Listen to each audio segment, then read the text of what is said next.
Elbone here, and I've got everything you need to know before you watch this weekend's 2025 F1 Singapore Grand Prix, including my 3 eagerly anticipated bona fide Singapore Grand Prix race predictions that may shock you, so stay tuned for those. Elbone! First off, let's get you familiar with the Formula 1 Singapore Grand Prix ahead of this weekend's race. This weekend's Formula 1 Singapore Grand Prix is the 18th of 24 rounds in the 2025 Formula 1 World Championship. The Singapore Grand Prix takes place this weekend on the Marina Bay Street Circuit, which goes through downtown Core and Kelang, Singapore, Asia, Earth, Solar System, Milky Way, Line aka Supercluster, Universe, Multiverse, Simulation. The Singapore Grand Prix weekend starts this Friday, October 3rd, which will consist of free practices 1 and 2. Saturday, October 4th, will consist of free practice 3 and qualifying, and Sunday, October 5th, will consist of the 24th running of Singapore's national car race and the 16th running of the Singapore Grand Prix as part of the Formula 1 World Championship.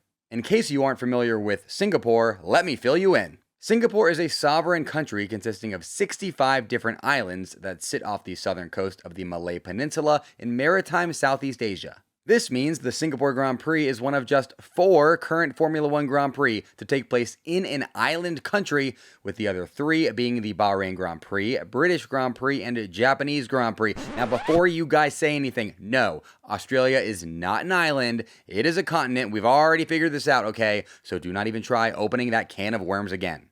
Along with being an island country, Singapore is also one of the world's few remaining city-states. A city-state is the name given to a small nation comprised of just one city. Now, there are currently just 3 total countries on Earth that are generally agreed upon to be considered city-states, and what's totally crazy and weird is that 2 of those 3 city-states currently host Formula 1 Grand Prix, Singapore and Monaco. As far as the 3rd city-state goes, it doesn't host a Formula 1 Grand Prix because its total area is less than a half of a square kilometer, aka less than a fourth the size of the 2nd smallest country on Earth, Monaco, which means that it would be pretty impossible to squeeze a Formula 1 circuit into it. Also, maybe it doesn't host an F1 race because that 3rd city-state is Vatican City, and it wouldn't make a ton of sense for the headquarters of the Roman Catholic Church to host a Grand Prix. At least, not while Italian Jesus, Antonio Giovinazzi, is not on the F1 grid. Next up, do you know this Formula 1 trivia? Today's topic is, of course, the Singapore Grand Prix. I'll start off with an easy fact about this weekend's upcoming race in Singapore and go progressively harder until I end with a super difficult one, and if you get them all right, then you are a certified Formula 1 genius. Let's do this, folks. Elbow! Question number 1, skill level easy. The inaugural 2008 Singapore Grand Prix is notable because it was the first ever F1 race to what? Is it A, take place in Asia, B, take place at night, or C, take place in an island country?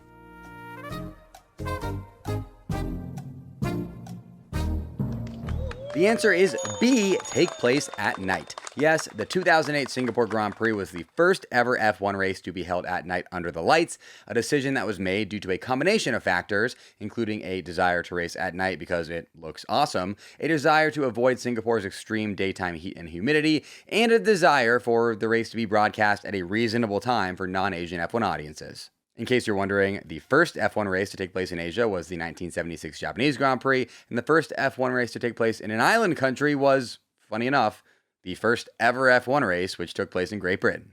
If you got question 1 right, good job, but just know that that is the only multiple choice question today, so things are about to get a little harder. Question number 2, skill level medium. Who is the F1 driver with the most career Singapore Grand Prix wins, including 3 wins in a row from 2011 to 2013?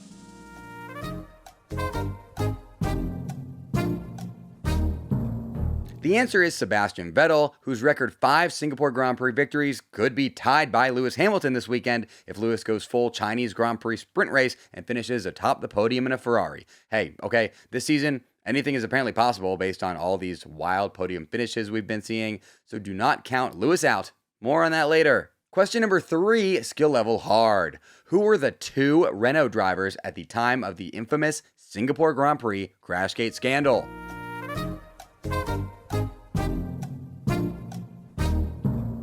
The answer is Fernando Alonso and Nelson Piquet Jr., though I will also accept Sonny Hayes and Joshua Pierce, because all they did during the F1 movie was a bunch of crash gates over and over again for their team Apex GP, so what's the difference? And question number 4, skill level F1 superfan. What was the name of the famous Turn 10 chicane that was present at the Marina Bay Street Circuit from 2008 through 2012?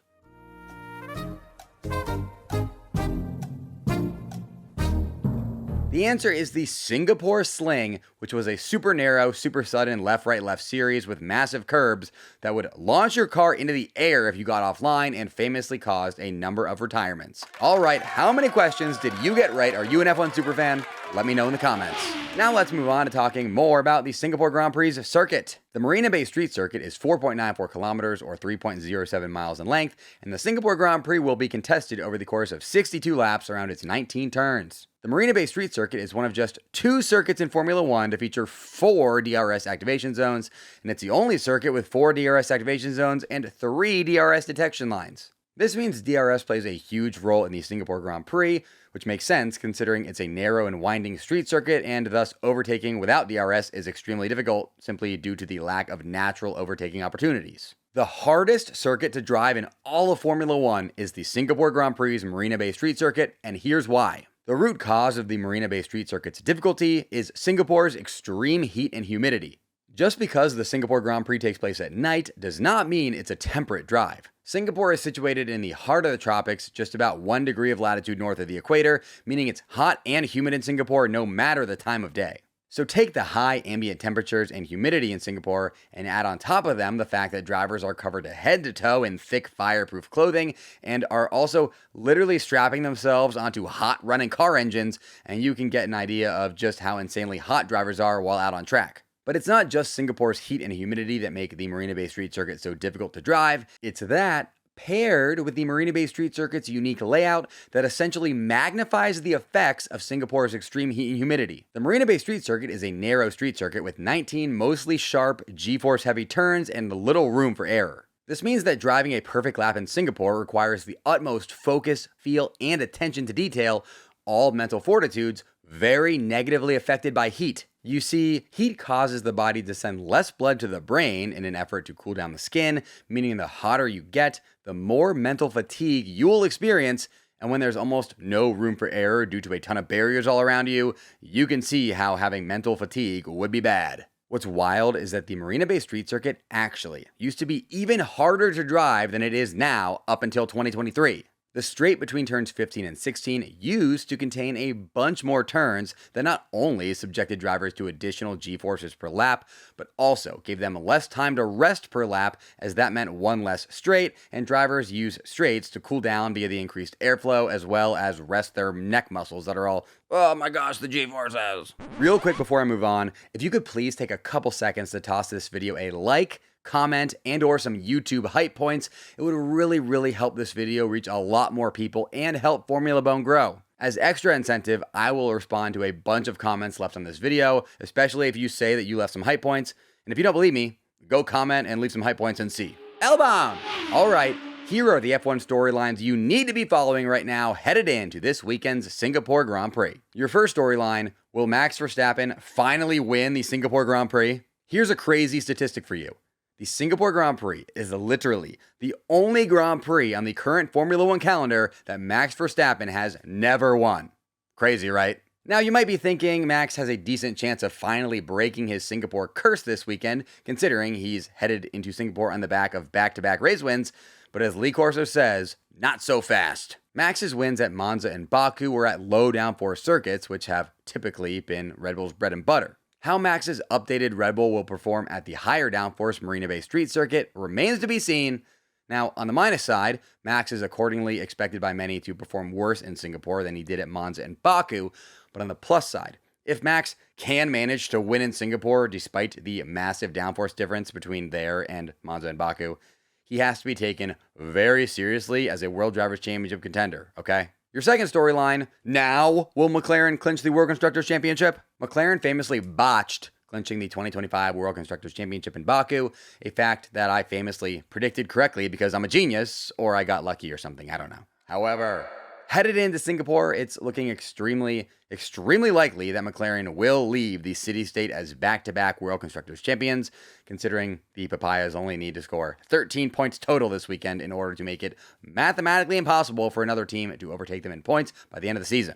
I will go on the record right now and say that if McLaren do not clinch the World Constructors Championship in Singapore this weekend, I will smash a papaya on my head and post a video of it. That is how confident I am. Your third storyline, will we see another impressive individual driver performance this weekend? We've seen some truly remarkable performances in the last 6 Grand Prix, from the Hülkenberg podium to the Hadjar podium to the Sainz podium to the Lawson P5 to the Gabby P6, and the list just goes on.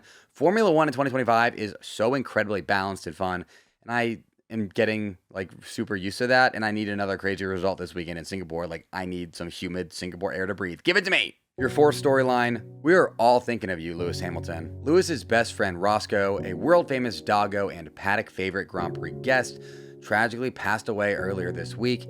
He will be missed by literally everyone who ever knew he existed, but most of all by his best friend, Lewis Hamilton. This is obviously a super tough time for Lewis, and we'll all be thinking of him this weekend. Next up, here are Elbone's Singapore Grand Picks, brought to you by Grid Rivals Picks Game. Grid Rivals Picks Game gives race fans like you and me the chance to turn our F1 knowledge into money simply by making correct race predictions on the Grid Rival app, and here are my Grid Rival picks for the Singapore Grand Prix that I'm hoping to turn into some dough. My first Singapore Grand pick is Oscar Piastri to finish P2 or better. Oscar hasn't finished P2 or better in each of the last 2 races. He actually didn't finish at all in Baku. But with F1 finally returning to a higher downforce circuit after 2 low downforce circuits in a row, I accordingly like a return to that McLaren 1-2 form we used to be used to. My second pick is Lewis Hamilton to finish P6 or better. Lewis has won the Singapore Grand Prix on 4 separate occasions and put in arguably the greatest lap in the Marina Bay Street Circuit's history back in 2018 qualifying. Because of that, I like him to have a great race in Singapore. My third pick is Fernando Alonso to finish P12 or better. Alonso's been in great qualifying form lately, then has been a victim of bad luck during races, but I like him to use his experience winning this race twice before to get back into form with this Grand Prix, or at least finish P12 or better. And my final pick is Carlos Sainz to finish P9 or worse. Put simply, I think the Williams car is more suited to low downforce circuits than high downforce ones. Plus, I think he'll fall victim to the post-podium letdown curse, just like Nico Hülkenberg sadly did, given how Sainz's podium was way out of left field just like Hulk's. If all 4 of these bets hit, I'll turn $5 into $50, and whether you want to follow my Grid Rival Singapore Grand picks, do the exact opposite of them because you think I'm wrong, or you want to make your own entirely different picks, you can get a $100 deposit match when you use my code BONE on the Grid Rival app, which you can download through the unique download link in the description now. Terms and conditions and age and location restrictions apply, and lines may have changed since it's recording. Now, the moment you've all been waiting for, here are my 3 bona fide race predictions for the 2025 F1 Singapore Grand Prix. I'm currently at 23 for 51, aka 45% on the season with my F1 race predictions, and I'm hoping to improve that percentage right now with some Singapore bangers. So let's go, elbow! My first Singapore Grand Prix race prediction is that Max Verstappen will not finish on the Singapore Grand Prix podium. Like I said earlier, the Singapore Grand Prix is the only race on the current Formula 1 calendar at which Max Verstappen has never won. Now, some people will look at that fact and claim that he's due to finally conquer Marina Bay, and others will look at it and claim that there's a reason why that's the case. I'm a member of the latter group. I think Max just does not drive as well in Singapore as he does at other circuits due to the circuit not matching his nor his car's preferred layout in terms of downforce and ride height. If Max couldn't win there in 2023 when he was winning literally everything, I do not see him winning there now. My second prediction is that Lando Norris will win the Singapore Grand Prix. Lando's performance at last season's 2024 Singapore Grand Prix may be the best drive of his entire career. Lando put his McLaren on pole by 2/10 and then won the race by an absurd 21 seconds. Lando's past Singapore mastery, paired with how he has to win here to put some pressure on Oscar and help hold off Max, has me thinking Lando will win in Singapore. And no, okay, this is not an intentional jinx like some of you are going to say. It is actually what I think will happen, okay? Not a jinx. My third prediction is that Liam Lawson will finish in the top 5 at the Singapore Grand Prix. Liam Lawson is in solid form right now with 2 P8 results and a P5 result in the last 5 Grand Prix. On top of that, Liam scored solid points in Monaco earlier this season, a higher downforce circuit like Singapore. Plus, Liam will have great memories of Singapore as it was the race at which he scored his first career F1 points back in 2023. Because of all this, I am making the bold claim of back-to-back Liam Lawson top 5s. Additionally, here's my prediction for the top 5 finishers in the 2025 Singapore Grand Prix with zero reasoning nor explanation. P5, Liam Lawson. P4, George Russell. P3, Lewis Hamilton. P2, Oscar Piastri. And P1, Lando Norris. Now for the most important part of this video. What are your predictions for the 2025 Singapore Grand Prix? Leave them in the comment section and I will respond to some of the best and worst ones. Toss me a subscription now and ring that notification bell so that you'll get my Singapore Grand Prix recap video next week right when it drops. And while you're doing that, do not forget to like, comment, and toss me some hype points so that YouTube likes me more. It really helps me out. Special shout out to my top YouTube channel members: Joe Max's number one hater, Snow, Brian Linton, Wolf Loves Racing, Waffleopicus, Melissa Cruz, Emmer Zuber, Logan, and David Hake. Mash that join button just below this video to get your name shouted out right here in future videos. And if you want to join 1,000 plus F1 fans in the free to join Formula Bone Discord community, you can go do that through the join link in the description. Until next time, folks, Elbow! Elbow!